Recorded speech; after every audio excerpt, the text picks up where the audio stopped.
नमस्कार दोस्तों, current affairs की क्लास में आप सबका स्वागत है। डेली करंट अफेयर्स के लिए आप हमारे चैनल को जरूर सब्सक्राइब करें। यहाँ आपको डेली करंट अफेयर्स से संबंधित जानकारी प्रदान की जाती है।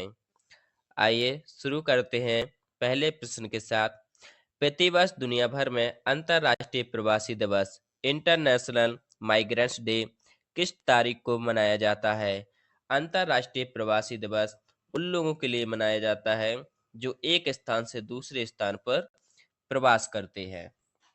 तो इसका सही आंसर जाएगा सी के साथ 18 दिसंबर को। 18 दिसंबर 2024 को दुनिया भर में अंतर्राष्ट्रीय प्रवासी दिवस इंटरनेशनल माइग्रेंट्स डे 18 दिसंबर को मनाया गया। इस वर्ष की थीम क्या थी? Honouring the contribution of migrants and respecting their rights रखी गई। तो यदि क्वेश्चन पूछा जाता है कि 18 दिसंबर को मनाया गया अंतर्राष्ट्रीय प्रवासी दिवस की क्या थीम थी, तो इसका सही आंसर जाएगा honouring the contribution of migrants and respecting their rights। संयुक्त राष्ट्र महासभा ने 4 दिसंबर 2000 को पूरी दुनिया में बढ़ते प्रवासियों की संख्या को देखते हुए 18 दिसंबर को अंतर्राष्ट्रीय प्रवासी दिवस के रूप में मनाने की घोषणा की। कब शुरुआत हुई इसकी? 4 दिसंबर 2002 से इसकी शुरुआत हुई। नेक्स्ट क्वेश्चन, हाल ही में किस खेल से संबंधित भारतीय खिलाड़ी रविचंद्र अश्विन, इनको तो आप सब लोग जानते हैं, ने अंतरराष्ट्रीय खेल से संन्यास लेने की घोषणा की है? तो किसने घोषणा के दी है? इसका सही आंसर जाएगा ए के साथ रविंद्र चंद्र अश्विन ने क्रिकेट से संबंधित है, इन्होंने अंतरराष्ट्रीय खेल से संन्यास लेने का ऐलान किया या फिर घोषणा की। भारतीय क्रिकेट टीम के मैच विनर 38 वर्षीय ऑलराउंडर खिलाड़ी रविंद्र चंद्र अश्विन ने अंतरराष्ट्रीय क्रिकेट से संन्यास लेने का ऐलान किया है। अश्विन के नाम 106 टेस्ट में 537 विकेट हैं। 106 टेस्ट में 537 विकेट हैं। इसके अलावा वह 116 वनडे में 65 टी20 में भी टीम इंडिया का हिस्सा रहे हैं। 116 वनडे और 65 टी20 में भी टीम इंडिया का हिस्सा रहे हैं, जिनमें उन्होंने वनडे में 156 विकेट और टी20 में 72 विकेट लिए।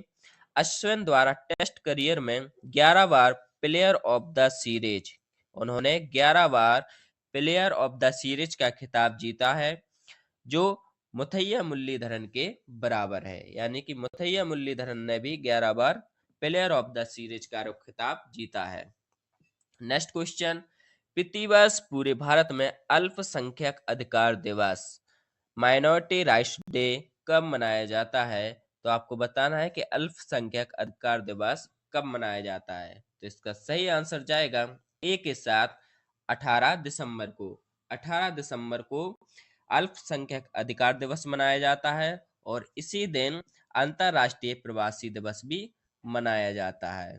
तो आपको याद रखना है 18 दिसंबर को अल्पसंख्यक अधिकार दिवस और 18 दिसंबर को ही अंतर्राष्ट्रीय प्रवासी दिवस मनाया जाता है। 18 दिसंबर 2024 को पूरे भारत में अल्पसंख्यक अधिकार दिवस माइनॉरिटी राइट्स डे मनाया जाता है। इस दिवस को प्रतिवर्ष 18 दिसंबर को राष्ट्रीय अल्पसंख्यक आयोग द्वारा अल्पसंख्यक समुदायों के अधिकारों की रक्षा और प्रचार के लिए, किस लिए? रक्षा और प्रचार करने के लिए यह दिवस मनाया जाता है। यदि प्रश्न आए कि अल्पसंख्यक अधिकार दिवस 18 दिसंबर 2024 की थीम क्या थी, तो इसका सही आंसर क्या रहेगा? Promoting diversity and protecting rights. Next question, Ganga नदी डॉल्फिन टैगिंग परियोजना किस मंत्रालय की पहल है? इसका सही आंसर जाएगा बी के साथ केंद्रीय पर्यावरण मंत्रालय के द्वारा गंगा नदी डॉल्फिन टैगिंग परियोजना शुरू की गई। भारत ने असम में गंगा नदी डॉल्फिन को पहली बार टैग करके वन्य जीव संरक्षण में एक महत्वपूर्ण उपलब्धि हासिल की। केंद्रीय पर्यावरण मंत्रालय द्वारा 19 दिसंबर 2024 को घोषित इस पहल का उद्देश्य डॉल्फिन के प्रवासी पर्यटन और आवास उपयोग के बारे में समझ को बढ़ाना है। तो उद्देश्य डॉल्फिन के प्रवासी पैटर्न और आवास उपयोग के बारे में समझ को बढ़ाना है। टैगिंग का कार्य राष्ट्रीय कैंपा प्राधिकरण द्वारा वित्त पोषित परियोजना के तहत भारतीय वन्य जीव संस्थान द्वारा असम वन विभाग और आरण्यक के सहयोग से किया गया। नेक्स्ट क्वेश्चन, हिंदी के लिए साहित्य अकादमी पुरस्कार 2024 किसे प्रदान किया गया? इस बार 2024 का पुरस्कार गगन गिल को मिला है। साहित्य अकादमी पुरस्कार 2024 यदि हिंदी में पूछे तो गगन गिल और अंग्रेजी में यदि पूछे तो ईस्टर्न ग्रे को यह सम्मान मिला है। हिंदी में गगन गिल और अंग्रेजी में ईस्टर्न ग्रे को यह पुरस्कार दिया गया। यह अवार्ड भारतीय भाषाओं में उत्कृष्ट साहित्यिक योगदान के लिए दिया गया। इन पुरस्कारों में उपन्यास, लघु कथाएं, कविता, निबंध और नाटक सहित कई विधाएं शामिल हैं।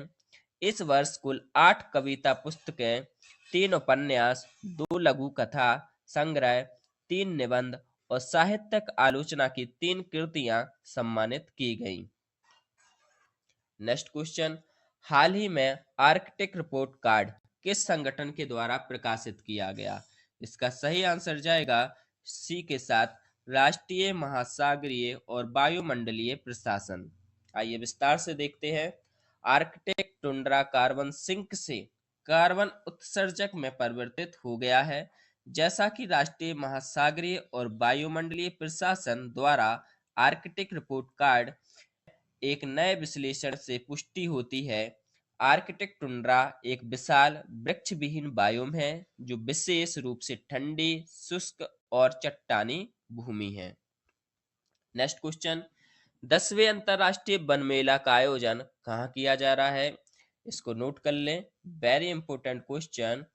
10वां अंतरराष्ट्रीय वन मेला का आयोजन कहाँ किया जा रहा है? तो इसका सही आंसर जाएगा डी के साथ, मध्य प्रदेश। भोपाल मध्य प्रदेश में 10वां अंतरराष्ट्रीय वन मेला 17 दिसंबर 2024 से शुरू हो चुका है, जो 23 दिसंबर 2024 तक चलेगा।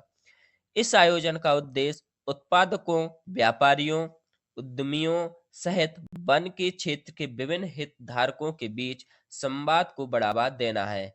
मेले में श्रीलंका, नेपाल, ऑस्ट्रेलिया जैसे देशों के प्रतिनिधि भाग ले रहे हैं। तो इन देशों को भी आपको याद रखना है कि अंतरराष्ट्रीय वन मेले में कौन कौन से देश भाग ले रहे हैं। आपको बताना है कि हाल ही में किसी एसबीआई का नया प्रबंध निदेशक नियुक्त किया गया है। तो इसका सही आंसर जाएगा डी के साथ, राम मोहन राव अमारा। राम मोहन राव अमारा को 3 साल की अवधि के लिए भारतीय स्टेट बैंक यानी कि एसबीआई का प्रबंध निदेशक नियुक्त किया गया है, जो 18 दिसंबर 2024 से प्रभावी हो चुका है। यानी कि 18 दिसंबर 2024 से ये भारतीय स्टेट बैंक के प्रबंध निदेशक बन चुके हैं। उनकी नियुक्ति को प्रधानमंत्री नरेंद्र मोदी की अध्यक्षता वाली कैबिनेट की नियुक्ति समिति ने मंजूरी दी है। राम मोहन राव अमारा को इससे पहले एसबीआई में उप प्रबंध निदेशक और चीफ रिस्क ऑफिसर के रूप में कार्यरत थे। तो इससे पहले किस पद पर थे वे? उप प्रबंध निदेशक और चीफ रिस्क ऑफिसर के ऑफिसर के रूप में कार्यरत थे। नेक्स्ट क्वेश्चन, हाल ही में किस देश ने अंतरराष्ट्रीय सौर गठबंधन फ्रेमवर्क समझौते पर हस्ताक्षर किए? इसका सही आंसर जाएगा सी के साथ, मोल्दोवा। मोल्दोवा ने अंतरराष्ट्रीय सौर गठबंधन फ्रेमवर्क समझौते पर हस्ताक्षर किए।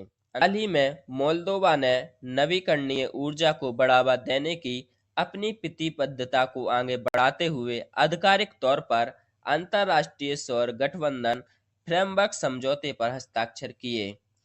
अंतरराष्ट्रीय सौर गठबंधन की अवधारणा भारत और फ्रांस के बीच एक सहयोगात्मक पहल के रूप में साल 2015 में पेरिस में COP21 के मौके पर अस्तित्व में आई थी।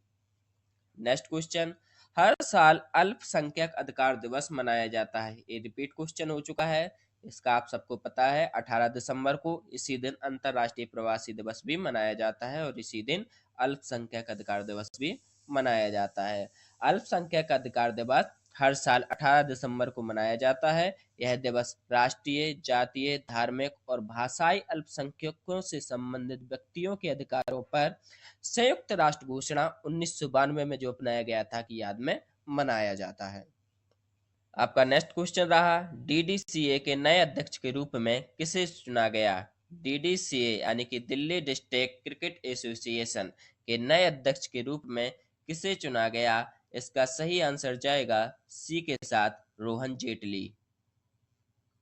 रोहन जेटली को लगातार दूसरी बार दिल्ली जिला क्रिकेट एसोसिएशन के अध्यक्ष के रूप में चुना गया। उन्होंने अपने प्रतिद्वंदी पूर्व क्रिकेटर कीर्ति आजाद पर निर्णायक जीत हासिल की। वोटिंग के दौरान जेटली को 1577 वोट मिले, जबकि आजाद को कुल 777 वोट मिले।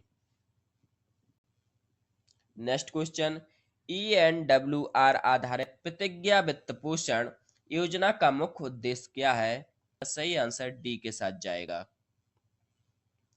हाल ही में केंद्रीय उपभोक्ता मामले, खाद्य और सार्वजनिक वितरण के नवीन और नवीकरणीय ऊर्जा मंत्री प्रहलाद जोशी, सार्वजनिक वितरण तथा नवीन एवं नवीकरणीय ऊर्जा मंत्री कौन है? प्रहलाद जोशी ने ENWR आधारित प्रतिज्ञा वित्त पोषण के लिए ऋण गारंटी योजना शुरू की है। ऋण गारंटी योजना शुरू की है। इसका उद्देश्य क्या है? छोटे किसानों को संकट में बेचने से बचाने के लिए, जो छोटे किसान रहते हैं वो अपने माल को यानी कि जो अपने गेहूं वगैरह को बेच देते हैं, उनको संकट में बचाने के लिए ऋण सुविधा प्रदान करना है। इसके तहत कृषि उद्देश्यों के लिए 75 लाख तक का ऋण और गैर कृषि उद्देश्यों के लिए 200 लाख रुपए तक का ऋण दिया जाएगा। इस क्लास की फ्री PDF पाने के लिए आप हमारे टेलीग्राम चैनल से भी जुड़ सकते हैं। Facebook page Kuldeep sir official पर आप हमें फॉलो कर सकते हैं और study channel Kuldeep sir official से भी आप जुड़ सकते हैं, जहां पर आपको स्टडी से संबंधित मटेरियल प्रदान किया जाता है। आपको हमारी वीडियो कैसी लगी कमेंट बॉक्स में ज़रूर बताएं। यदि आप हमारे चैनल पर नए हैं तो हमारे चैनल को ज़रूर सब्सक्राइब करें। आपका तहे दिल से धन्यवाद। आपका दिन शुभ हो।